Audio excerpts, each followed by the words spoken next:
All right, guys. Today, joining us on the podcast is Justin Faerman.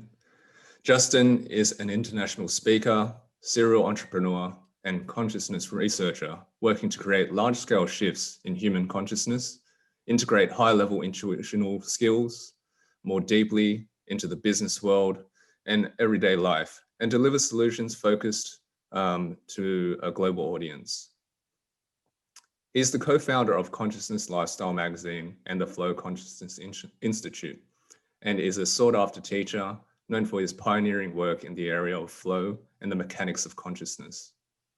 His current work is largely focused on creating disruptive, paradigm-shifting technologies and reaching platforms that integrate the best of both scientific and transpersonal insights into the nature of reality and human consciousness, with the end goal of helping people to create socially impactful, deeply fulfilling, and prosperous lives and businesses. Justin currently travels the world holding talks, trainings, and workshops on the art of living in flow consciousness, merging intuition and business, and conducting deep research into the practical applications of consciousness enhancing psycho-spiritual technologies. So with that, I'd like to welcome in Justin Faerman to the podcast. Thanks for joining us, Justin. Yeah, good to be here with you both. Looking forward to it. We're looking forward to it too. And Liz has told us a little bit about you, Justin, but what we'd love to do and invite you to do is to share your origin story as far back as you'd like to go, as much detail as you'd like to go. We'd love to hear it. So the floor is yours. Yeah, definitely. So I guess I'll just start at the very beginning. So about 10 billion years ago, there was this thing called the Big Bang. And but in all seriousness, in the work that we do, there's these long chains of cause and effect that have powerful influences on our lives. And so on some level, that is part of my story. But for practical purposes, I had a fairly normal-ish childhood, except that I always questioned everything when I was a little kid. Some things just didn't really add up to me in the way that, our culture or quote unquote reality works. And so I would always I was always questioning everything and contemplating everything and in really deep thought. And you could say that I found a red pill under the couch or something when I was a little kid. And it's kind of my nature. And so that continued through my childhood. And when I was about 12 or 13 or something, we got the internet at our house for the first time. So I don't exactly remember what year it was, but whenever AOL was in its heyday, if you guys can remember that, we got the CD. I hopped on the internet, and of course, my inquisitiveness led me down many rabbit holes, and I found things like Greenpeace and all these websites talking about all these things that were happening in the world that were way outside of the mainstream narrative, and were really highlighting a lot of the injustices and different problems that were going on. And I was pretty young, and it really affected me very deeply. And so it actually radicalized me a bit, and I became an anarchist and a punk. And most of my teenage years throughout high school, I was, raging against the machine, listening to the band and also doing the same in my life.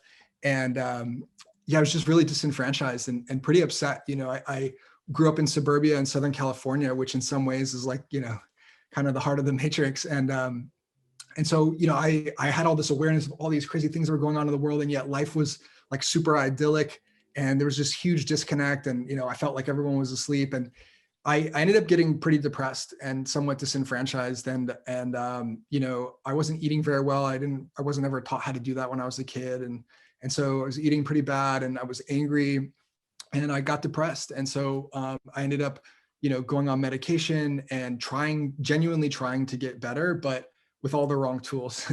With all the typical ways that people go about it that are prescribed by society, but don't really deal with the core issues. And so I tried that for a couple of years, and I got even more depressed, and I was doing drugs, and my life was kind of spinning out of control.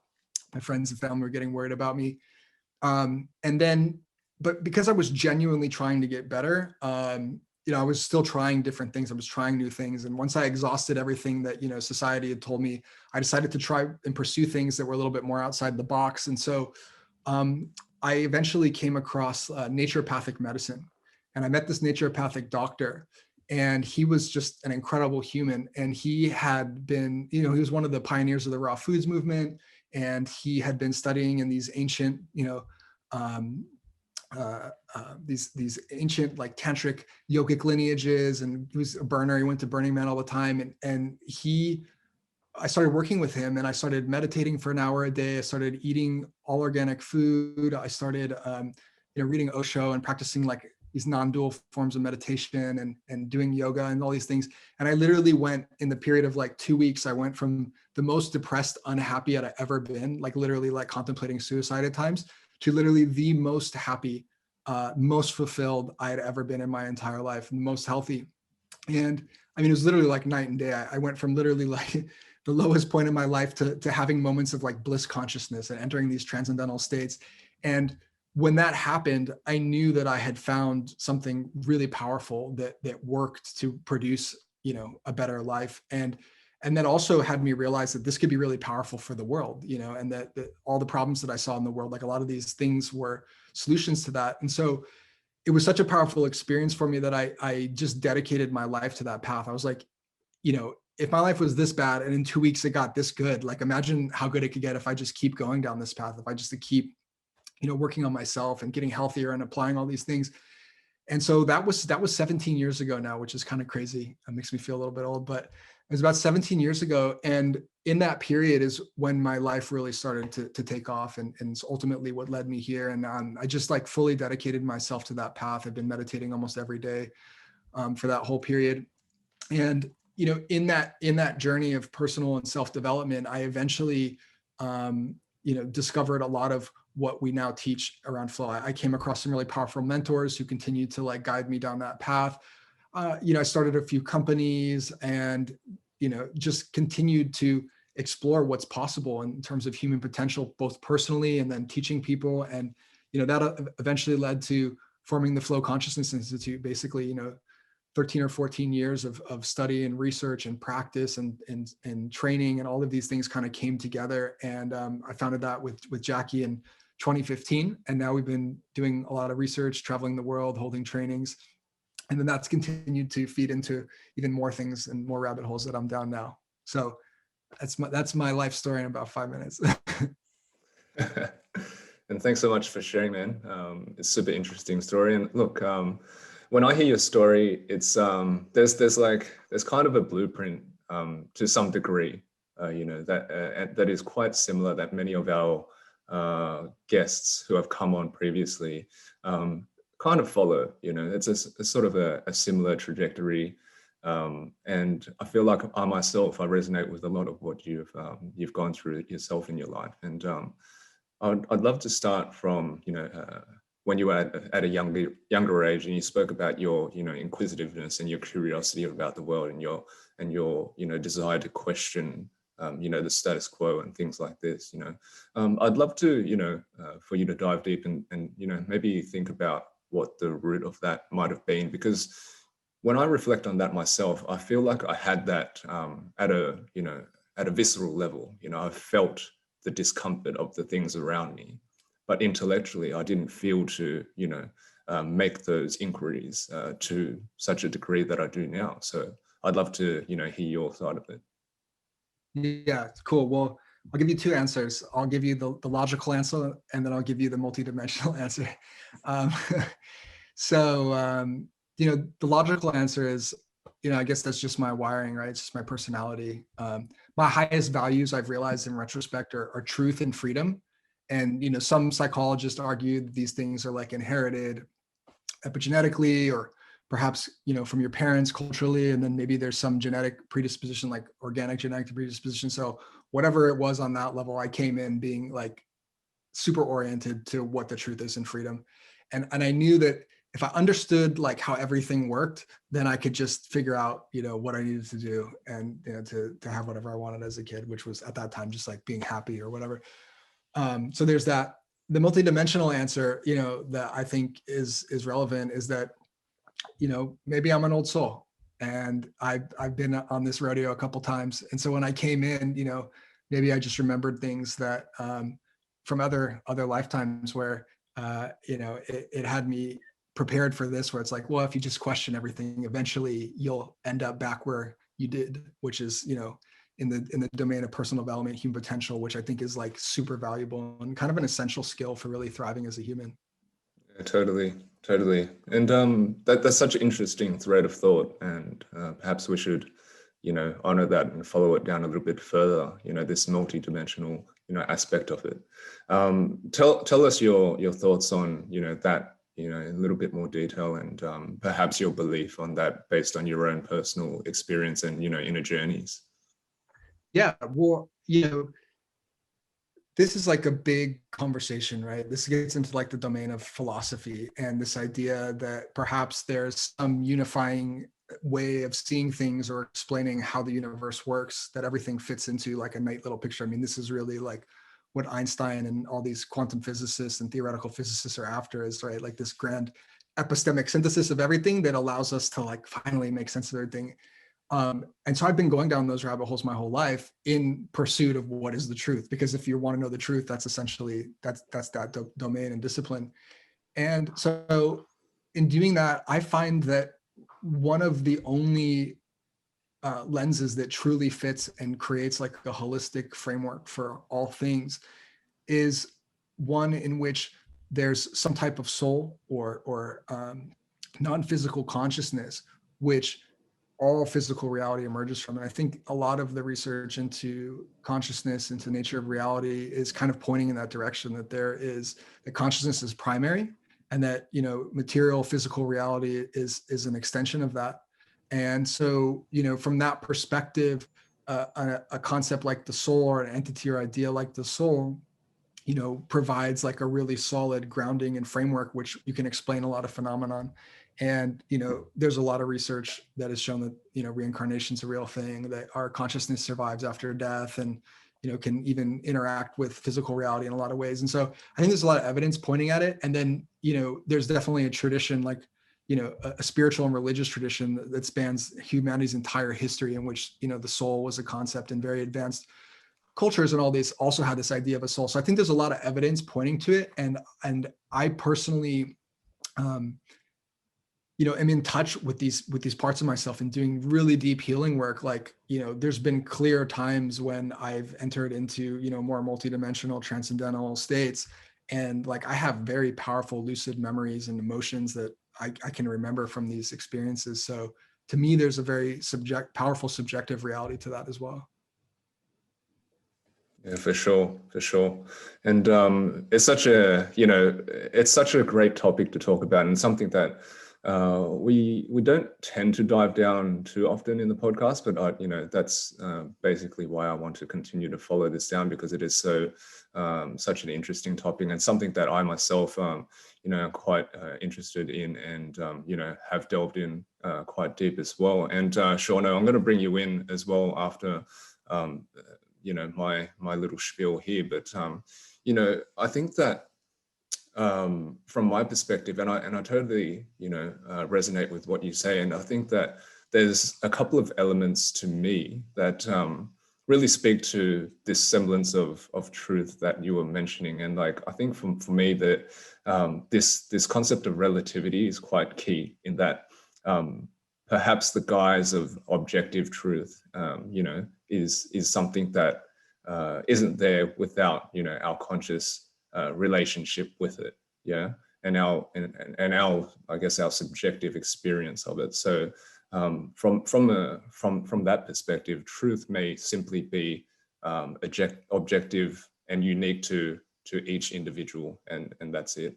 And that's the way that I sort of see it, in terms of like my own pursuit of it, of revealing it, and then coming back to it, essentially, in myself. And in terms of like, I guess the way that I like to, the way that it resonates with me, and I like to sort of speak on it. And you mentioned religious ways of describing these sorts of things, and obviously they come in different different modes, and they have different hats and different clothing, but they sort of say the same thing. And I resonate with Eastern philosophy quite a lot, Zen Buddhism and things like this. And when they talk about enlightenment. Like, to me, it's sort of, I think it's misconstrued as something that is a state to be reached, rather than, I guess, a moment-to-minute experience for oneself in a physical existence like this. But I think that, like, in terms of, I guess, the exploration of one's truth, it may be, and the concept of, I guess, reincarnation.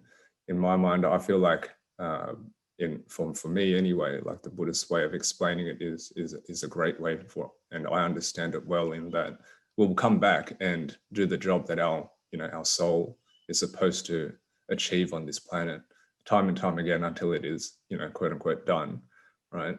So that's sort of my view on it. But Shaun, I'd love to, pull you into this conversation and see what your thoughts are on it. Yeah, so you mentioned a few things, Justin, and one thing I find really interesting about people, such as yourself, and talking to them, is some people just have a way of explaining things that just makes sense, right? It's like it comes across in a way that you can digest it, and it resonates with you. Some of the things that you're talking about, I know some people will be listening and they're like, "Oh, can't be like that," right? And it's just because they haven't experienced it. But the way in which you explain it makes it a lot more, like I said, easier to digest and contemplate, which I think is really cool. And you spoke about, things like evidence of reincarnation and the soul being existent, things like this.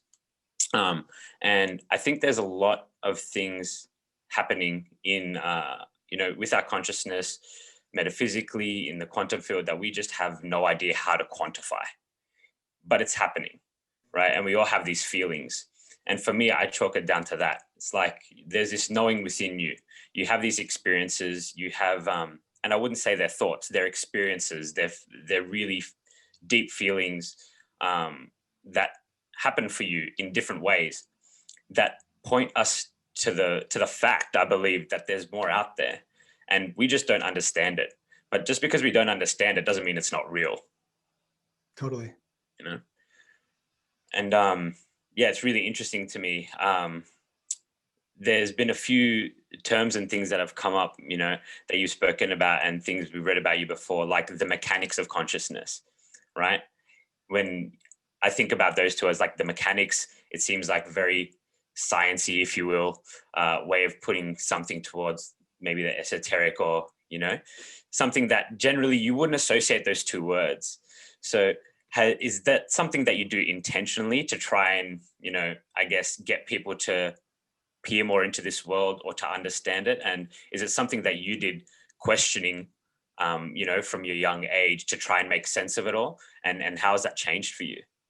Yeah, that's a great question. Thanks. And yeah, I mean, this is kind of like when you think back to like ancient Greece and these great philosophers were debating, you have to build like a solid position for yourself. If you have a philosophy, like what is the logical or objective proof or epistemic proof or whatever that proves that creates a grounding for what you're saying. And I think that that's just good thinking, and that's just good, it's good contemplation. I think our society could really benefit from that. There's a lot of opinions, and these days on both sides, and they're not always grounded in some sort of like objective, like logical truth, which I think is good. And so, in my mind, there's essentially like three groups of people. There's the people that think that, like you said, Shaun, like everything we're talking about is just, it's ridiculous, all that stuff, and there's people that would be like, yeah, they totally agree with us, or agree with what I'm saying rather. And that's the choir, right? We're preaching to the choir. And then there's like these people in the middle who maybe haven't decided, or are just wanting to know what's true based on, evidence. And I think that group is the most interesting. And I think that this is where like things that like blending science and spirituality start to matter more. And I think it's important for our culture as well, because, so much of classic spirituality has just been thrown out as like irrational or hallucination or not true by science. And I think it's really doing a disservice to humanity, because there's a lot of problems with like super hardcore materialism. It leads to a lot of nihilism. It leads to a lot of like super selfish behavior. It can often leave people feeling like nihilists, like devoid of meaning. And it's a polarity, you know, and there's so much evidence that a lot of spiritual phenomena are true. Like most of the great quantum physicists ended up becoming mystics. You know, they became spiritual and mystic, you know, through studying material phenomena. And so I think that, you know, the way forward is not only spirituality or only science. I think that they meet in the middle, and they really feed off each other and they support each other. And that's where we get that holistic worldview. And so I'm personally interested in that space, and doing the bridge research, doing the theoretical research, the empirical research, if there's data, you know, the quantitative research to unite these fields, because they're not separate in my mind. They actually support each other. And I think there's a lot of our great thinkers, our great innovators, our great scientists, leaders, whatever, have all said something that, you know, when we're able to finally unite these fields, that's when humanity is going to take a quantum leap, and like our full potential will be unlocked. Yeah, for sure. And I think a lot of that stems from, you know, this desire or fixation on like this word know and knowing, right? And trying to pin that down in some way. Like that word in itself, it has this like very, you know, black and white, straight line, solid inference to it, that it basically crystallizes whatever, you know, we're trying to understand in a way that gives us like a certain level of comfort, right? With, you know, we innately, I think humanity have quite some sort of an inner yearning to know things, or curiosity at least. But I think that sort of like is the cosmic joke, or the paradox, in that we are too also limited in what we can quote unquote know through, you know, the sensory apparatus that we have been gifted, you know, through the human being. So I think that in itself is a little bit of an indicator, or perhaps at least an opportunity to ponder, you know, if we are limited in certain things, in our ability to know or sense certain things in the world, then perhaps that might lower our own, like, you know, I guess how we revere ourselves as the highest being in all of nature and things like this, you know. I sort of like that there are like certain frequencies that we cannot hear that other animals can, and vice versa. Like there's certain colors that we can't, like all these sorts of things, right? It sort of just points to a level of, you know, perhaps a level of humility that we might, you know, want to take. And like that sort of feeds into what I was about to say, like to follow on from your I guess your comments around basically harmony, right? In terms of like these two poles of thought or sensation or understanding, if you will. That's why, again, I do resonate much with Eastern philosophy and their way of thinking in terms of like this perfect harmony of both yin and yang. And I think that it makes logical sense when you think about it. You know, we have sensory apparatus as well as intellectual apparatus. Like to ignore one or the other, it just seems like we're not using our full potential, essentially, right? We're not going to be able to fulfill our full potential without utilizing our you know, God-given tools to the best of their abilities. So. Yeah, I mean, in my experience, reality, universe, nature, whatever you want to say, is hyper efficient. And so there's nothing that is accidental or is in place without some purpose. And so, you know, that's like a philosophical footing for the relevance of the felt sense. And like in the work that Jackie and I do, you know, we place a really high value on intuition, which is in our minds, the synthesis of those two. It's the merging of the intellect and the felt sense into a greater faculty that takes into account like the totality of our intelligence and our capacity as human beings. And, you know, so marginalizing either one of those, you're always going to be missing something. And like you said too, even with both of them, you don't have the whole picture, but you have an exponentially greater picture. And I think this comes back to like an important point, is like, we want to be, I think it's important that we perceive the greatest possible reality that we can perceive for, for like, for like the health and well-being of humanity. The more you focus in on the piece, the more you lose the larger context and whole. I mean, this is like, in my opinion, like a lot of the problems with modern medicine is they're just trying to cut out the cancer, and they don't even consider that, hey, maybe you've been eating McDonald's your whole life, and like maybe you're drinking polluted water because there's a corporation down the street polluting that water or whatever it is. And you can actually like maybe heal that thing without having to, cut off some important part of the body. So it's just like this classic like micro macro view. And I think it's really helpful to go to the widest possible lens of the philosophical first principle lens, and get really good philosophical first principles, and then work backwards from there to construct our systems, organizations, how we operate, like our mental maps and all these things. Most definitely. And taking that wider view, I think, is what helps us more than anything to then be able to actually go in on the micro, because otherwise there's no real context, and it's really easy to get stuck on those little details, I think, and then make them out to be much bigger than they are, or a much bigger indicator of something, I feel. What are your thoughts on that? Yeah, totally. I think so as well. And it's just like, it's that story that of the blind men, right? There's like the 5 blind men groping at the elephant, and one thinks it's, a rope, and the other one thinks it's a stump, and it's all these things, and it's actually an elephant, but they're all just like grasping at these pieces. And I think we're doing the same thing now with a lot of the science. I mean, don't get me wrong, I love science. I think it's great when it's practiced by its core foundational principles and values, and it's not its own religion with its own biases and stuff like that. And so, I mean, we're doing that, right? Like the CERN, the collider that's in Switzerland and France, right? They're like, okay, we just found 15 new particles.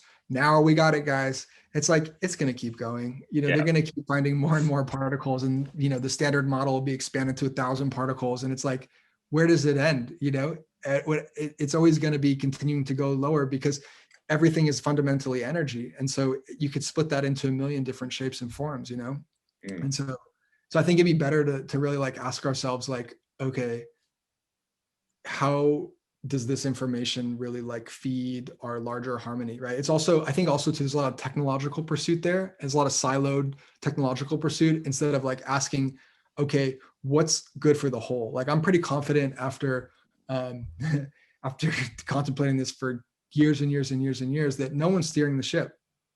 No one's steering the ship. There's no like brain for the planet. It's literally like we're a bunch of cells with like no organizing force, kind of like colliding into each other. And it's like totally chaotic, and it would be so helpful for there to be a council. There's something that really like looks at the big picture and asks like what might bring us into more harmony? Like what might do this, what might do that? And some people would argue that it's the UN, but I don't think that I think that they're way too financially compromised and politically compromised to serve that role. So. And I actually want to marry something that you mentioned and something that Les mentioned, which is, firstly, you mentioned that nature is highly efficient, right? And I believe that too. And that everything is happening for a reason. And you notice that in nature, it's, from what we know about it and things that have been studied, nothing really happens without a purpose in nature, right? Plants aren't doing things they don't need to do. Generally, animals aren't doing things they don't need to do. And then with something Les mentioned, that we as humans, we think we're like this highest being many a time, right? And it's funny because I would argue that humans, we think that we have this choice in everything that we do. And I believe we have a choice, but I think there's more to it and more of a guiding force. And there's this efficiency out there that is guiding us that we just don't know how to quantify. Well, I don't. Maybe you have more to share on that. But it's interesting when I think about those two things, because they're kind of, conflicting, but maybe it's just haven't pulled out on that lens wide enough to actually explore it and what that might mean for us. So do you have any thoughts on that? Like the highly efficient, how nature is highly efficient, but then we as humans think that we have all this control over it, and maybe the lens hasn't been pulled out as far. Yeah. It's an interesting line of thought. Yeah, I do think that there's forces at work in human consciousness as well.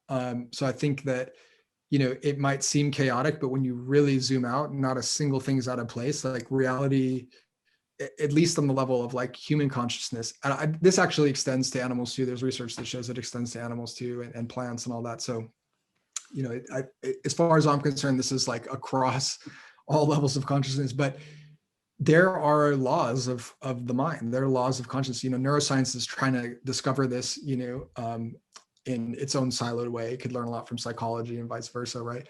And so I think that there is larger forces at work. There was a really interesting interview. I forget the guy's name, but he's like a professor. He's like a theology professor at some prestigious university, and he would do these in his weekends off. He would do these super high dose LSD sessions where he would like, just completely leave his body and journey into the ethers on LSD. But what ended up happening is he went through this like kind of like cosmic training, and his whole book is basically about the soul of humanity and like the collective consciousness of humanity that forms from all these individual pieces that, like, to bring it back to where we started, like operates on some kind of soul level. So from our perspective, it kind of seems maybe chaotic and like things are disorganized and that we're, acting randomly and super self-interested. But like if you go one level up and take the perspective that there's some kind of soul entity or larger meta consciousness, it's essentially learning through us. It's having this experience through all of humanity on the planet, and it's learning and maturing through developmental stages just like we would, right? Because like there's another first principle that we know is for sure a fact. Like it's been proven beyond a shadow of a doubt now that everything is a fractal. Everything's a hologram. Whatever scale of reality you're at, whether it's the a galaxy or the cell, it has the same fundamental structures.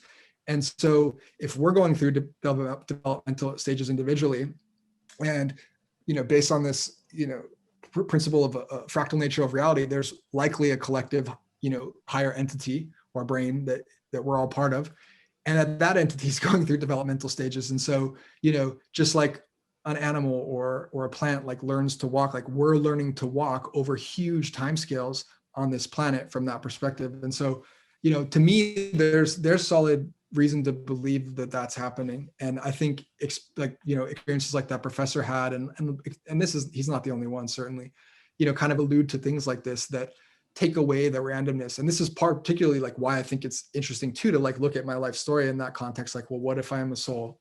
What if I'm part of a soul? It gives context to things that don't seem to have context, that seem bewildering. And what's the meaning of life? And I could never understand it. And then you just go one little tweak, you put this perspective on, and suddenly it's like, oh, wow, there's this elegant fractal design across all levels of reality, and not a single thing's out of place, and it makes sense. Mm-hmm. It's quite a deep rabbit hole for sure. And look, what I want to, I guess, take the conversation to, just following on that from that thread, is I guess this I think when we talk about every part of nature and the ecosystem and the universal ecosystem having its place, I think that we can see it more at a flat sort of level. Like everyone is sort of you just look laterally and then you've got all the parts to the whole, rather than how society and civilization has sort of been built from this more of a hierarchical pyramid type structure. And to me, like that in itself is an indicator as to perhaps our missteps in and something that is to be learned from. And I think that like you said, in terms of nature being if we want to call nature like the grand teacher or whatever it is, whether that's through observation, our powers to observe, or our direct seeking and leveraging natural ways of teaching or learning, that it's all around us, right? We just simply there's maybe a level of trust that we need to put into this level of thinking. And this comes back to what you were talking about in terms of intuition, right?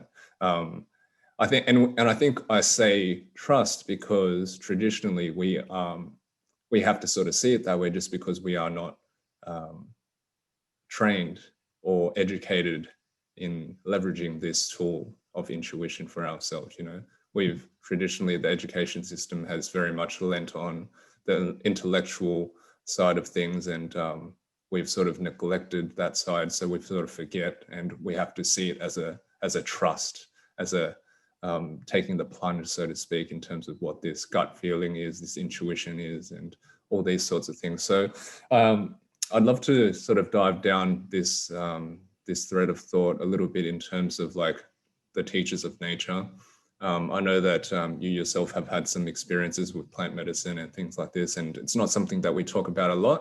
I myself have had experiences, and I'd love to sort of, I guess, converse on this a little bit and, see your thoughts on it, what your experiences were like, and, when you feel it might be an appropriate thing for people to leverage and things like this. Yeah, definitely. I mean, nature is in so many ways like the greatest teacher.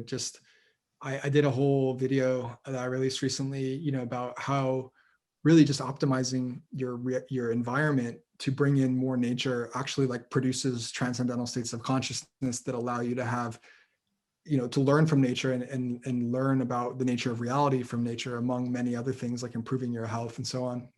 And so, yeah, I do think nature has quite a bit to teach us. Plant medicines being one of the most like intense and tangible and powerful ways that can happen. You're literally ingesting a plant, and so you're interfacing with plant consciousness.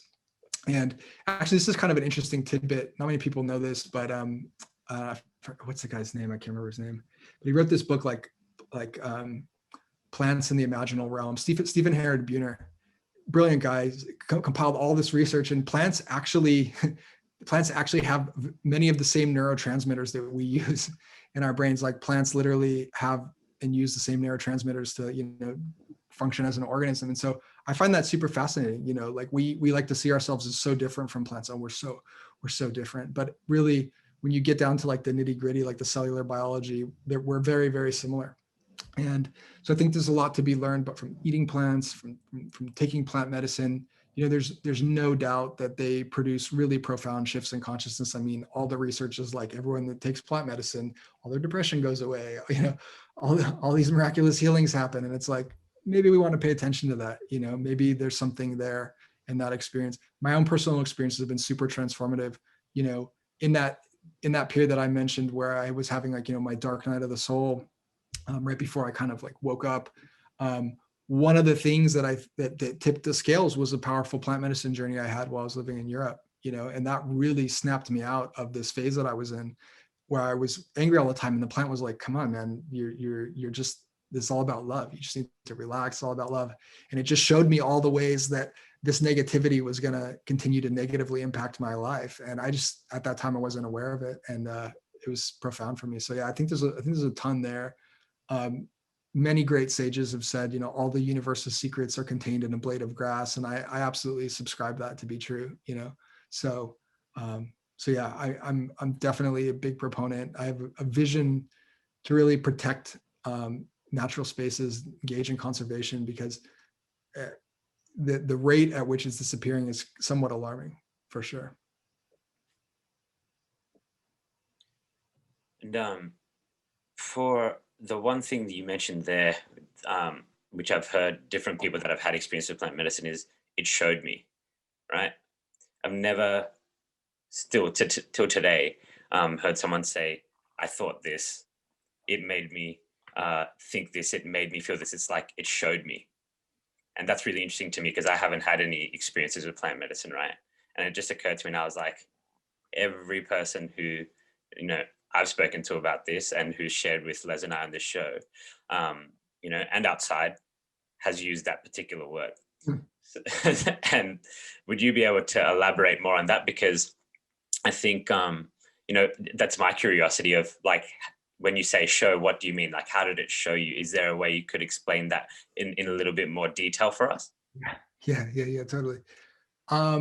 Yeah, I mean, for me, there's definitely like this this intelligence or presence that's there that it's tricky, because for me, when I take a plant medicine, like it, when you go sit with a guru or something, or like a meditation teacher, it's you here and the teacher's there. When you take plant medicine, you eat the guru. You know what I'm saying? You're eating the teacher and you're merging your consciousness with it. And so there's this really interesting element where it's happening in your mind's eye and screen and consciousness, but at the same time, there's this quality where it's like, that's not how that's not like, I don't think like that. That's not, that's not me.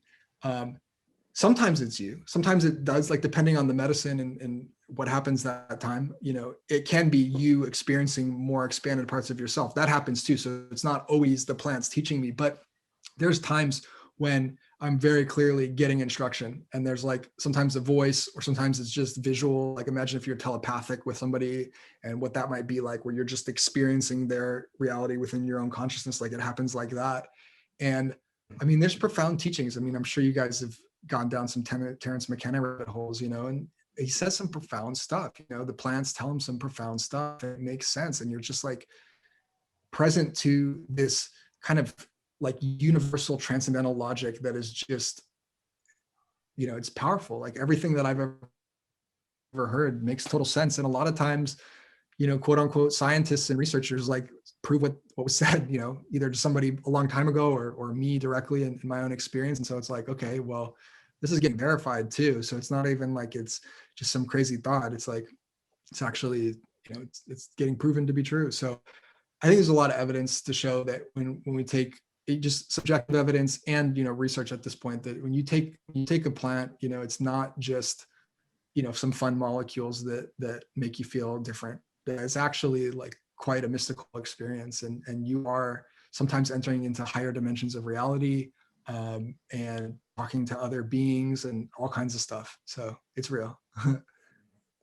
Yeah, I guess I can attest to that. I mean, my own experiences, I can sort of, I guess I relate to what you say, and it's funny. Like, I mean, myself right now in trying to articulate an experience and describe an experience and the difficulty of that, it sort of like speaks to, the type of, experience it is, and why it's so profound and so perhaps difficult to intellectualize and then, verbalize in a way that is, I guess, universally understandable or collectively understandable, right?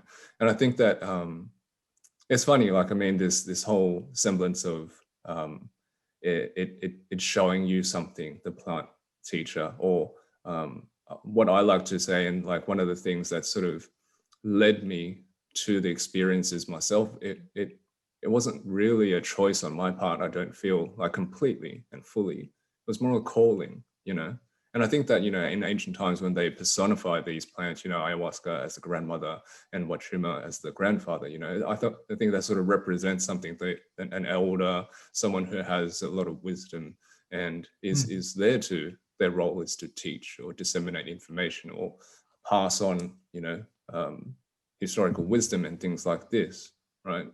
And I think that talks back to, that whole point before about, how much we feel we have control of what we do.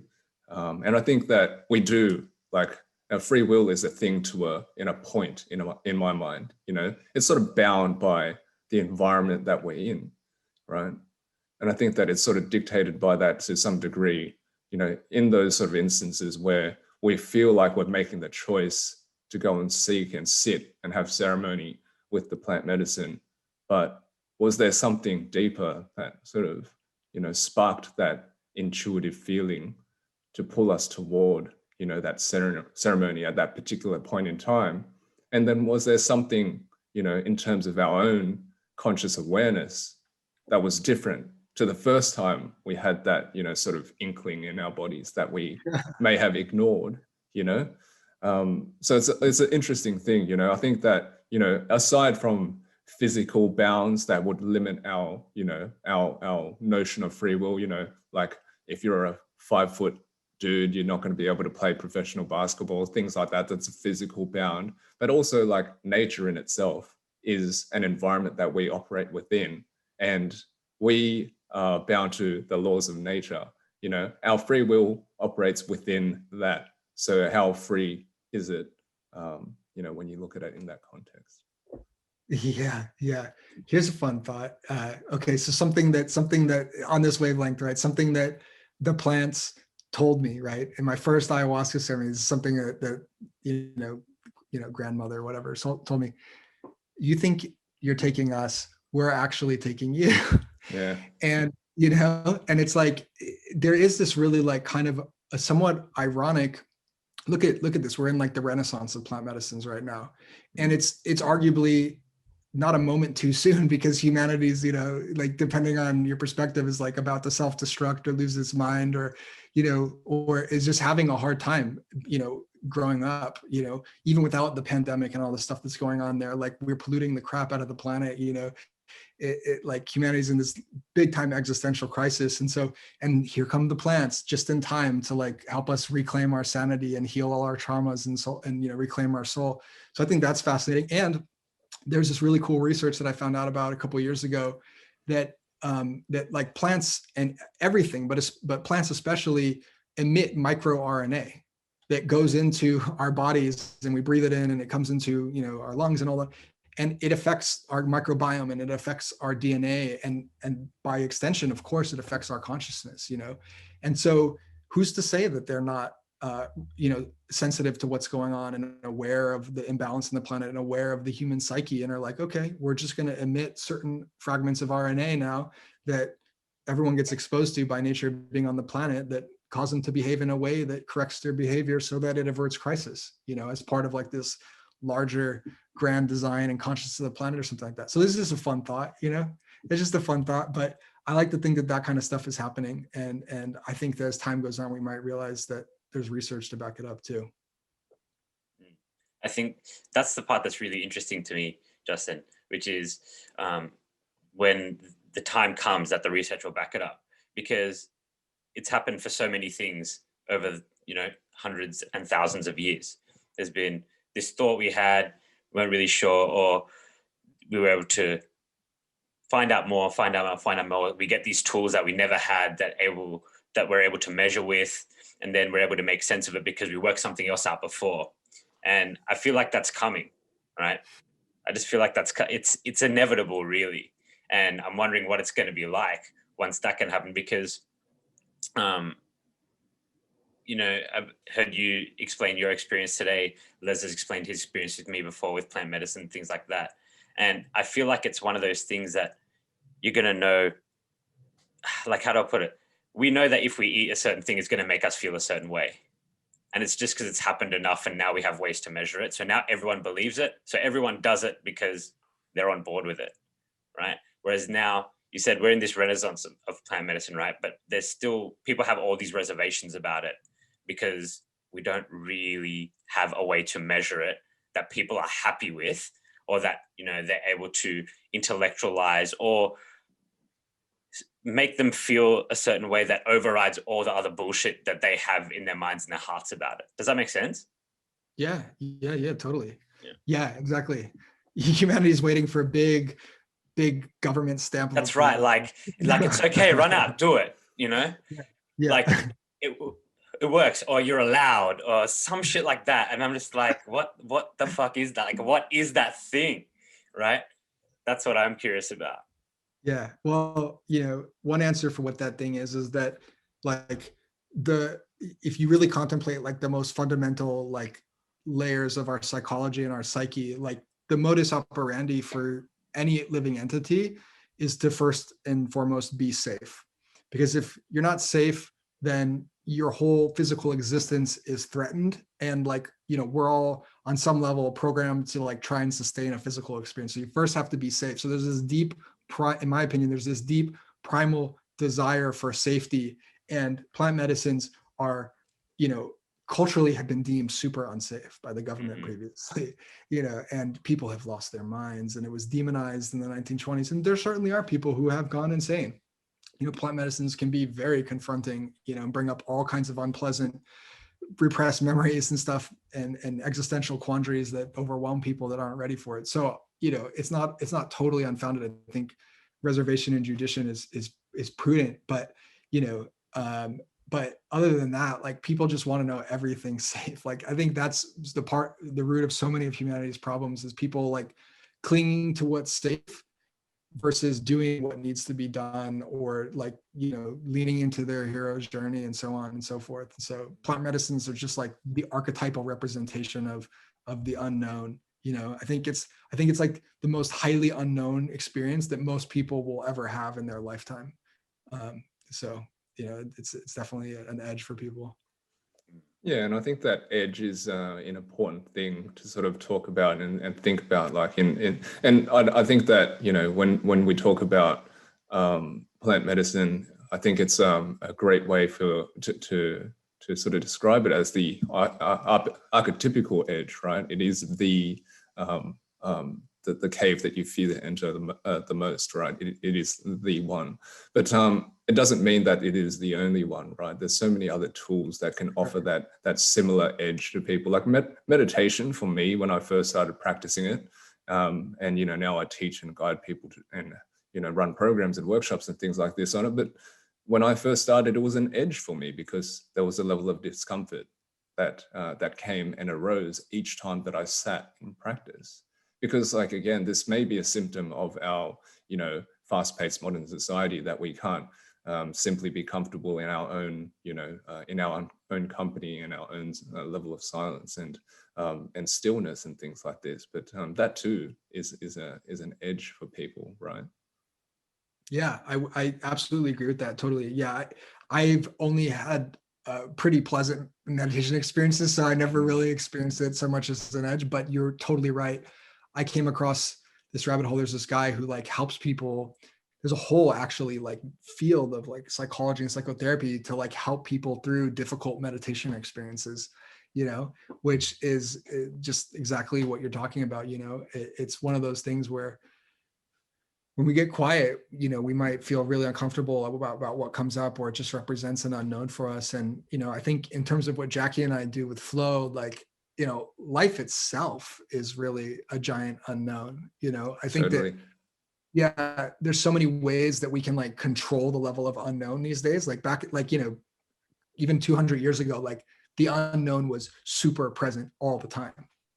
People were living in like deep nature, and a bear could show up at any moment, and like just when you're going out to get water, you never knew it was going to happen. And now in our culture, people can just stay in their apartment, and the unknown is like really completely controlled. They're in a bubble. And so I think we've really like lost touch with the value of that in a lot of ways. The unknown is where all the magic is. That's the growth edge. That's where the universe evolves itself. And so if we're just like sitting in a box all day, we're literally stagnating. And like, my belief is that the universe sees that as not productive, and like, people get sick and not healthy. So yeah, in my mind, it's a necessity. It's absolutely a necessity for the human experience. And I love how you framed it in terms of like life itself is you're essentially walking a tightrope until the moment that you pass from your physical existence. In my mind, right?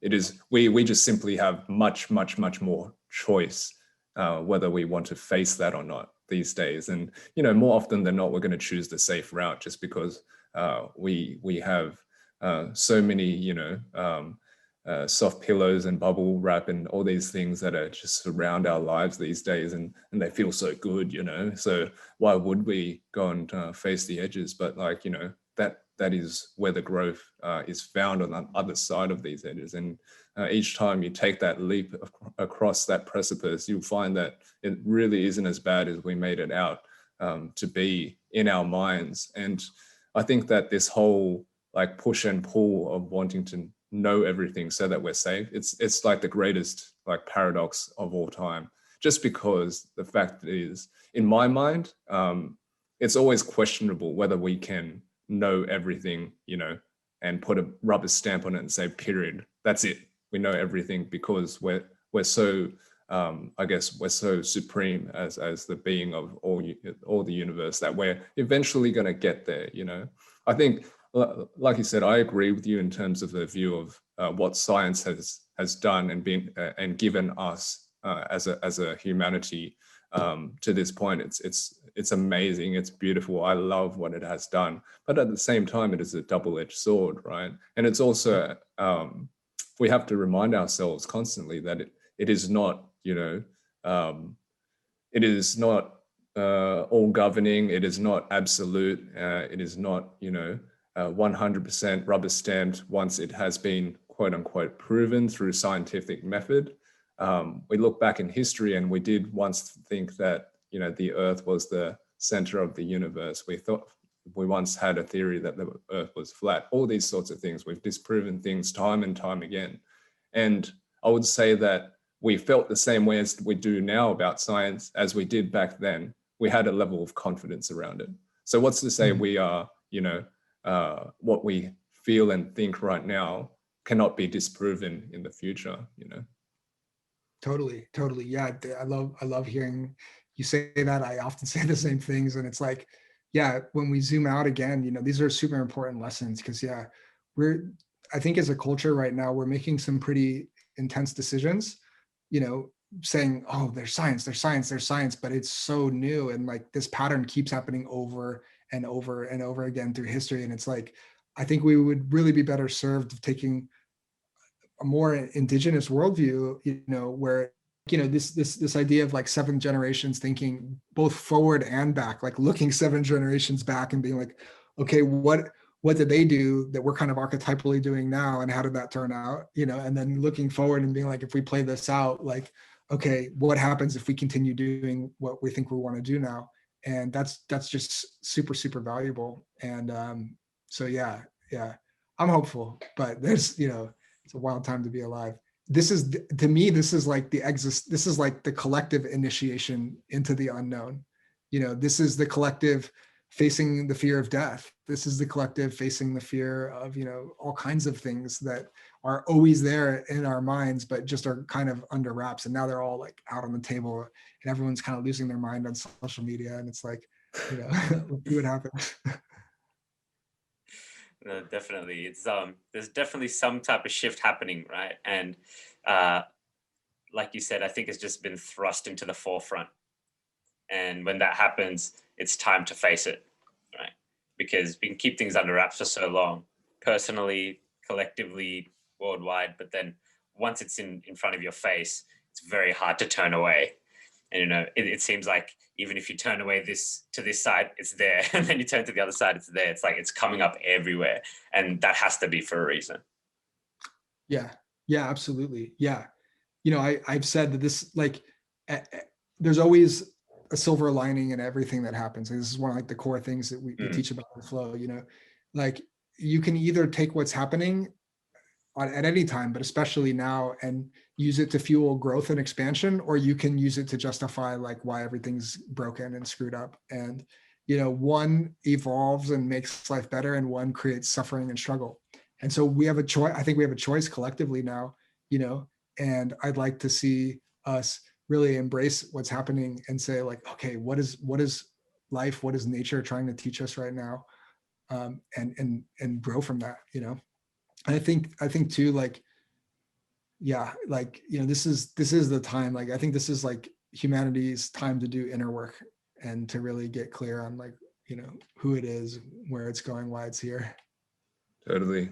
And I think that, look, the pandemic is certainly in my mind one of those things that is I guess an edge that is no longer we're no longer able to ignore it, in my mind, whether it happens on an individual level or a collective level. These are the lessons that truly we need to wake up to and open our eyes to, and really respond to that in the way that we feel and know we should, really, right? So yeah, I think that's a beautiful place to sort of wrap up and leave the audience in ponderance on that point, in terms of delving deeper within themselves and seeing where they personally need to do the work. But yeah, Justin, thank you so much for the conversation. That's something that I personally find very pleasurable to speak on and go down those sorts of rabbit holes. But I'm sure that the audience are going to find a lot of value and places of ponderance out of what you've said. So thank you so much for joining us. I'd love to, give you the opportunity to, share with the audience where they can find you, mate. Yeah, thanks so much. Great to be here. Hope we stirred the pot in everyone's mind a little bit today. You can find more about me and my work on justinfaerman.com and Flow Consciousness Institute as well, both for what Jackie and I do. So plenty there. If you follow me on social media, I usually post a bunch of interesting stuff too. So good luck. Awesome. Yeah, we'll definitely put all the links in the show notes so people can find you, mate. Awesome. It's been great being here with you guys. I love where your minds go, what you guys are thinking and holding space for. So thanks so much for having me. Yeah, no, we absolutely loved it. And this is like, the types of conversations we love to have. So thank you, mate. Shaun, where can people find you? Yep. Easiest place to find me is on Instagram. It's just Shaun_Coop. So it's SHAUN_COOP. And people can also find you and I, Les, at true_north.co on Instagram and true-north.co. That's our website where you can find out more about what we do there. And Les, where can they find you? Yeah, they can find me on my website, findingspace.co. All my latest stuff is up on there, so you can, reach me there pretty easily. Otherwise, on Instagram and Facebook, I'm pretty regular on those platforms as well. My handle is at findingspace.co. And Justin, just want to take another opportunity to really thank you for being here today, sharing your insights and your thoughts, and just also acknowledge you have this beautiful ability, and I can tell it's a honed skill to be able to marry the worlds together and to explain things in a way that do stir the pot of your mind, but in a really, really beautiful way. So it's a gift, man. It really is. And I hope that more of the world gets to experience it. I truly do. Oh, thank you. Thank you. I feel so seen, man. Thank you.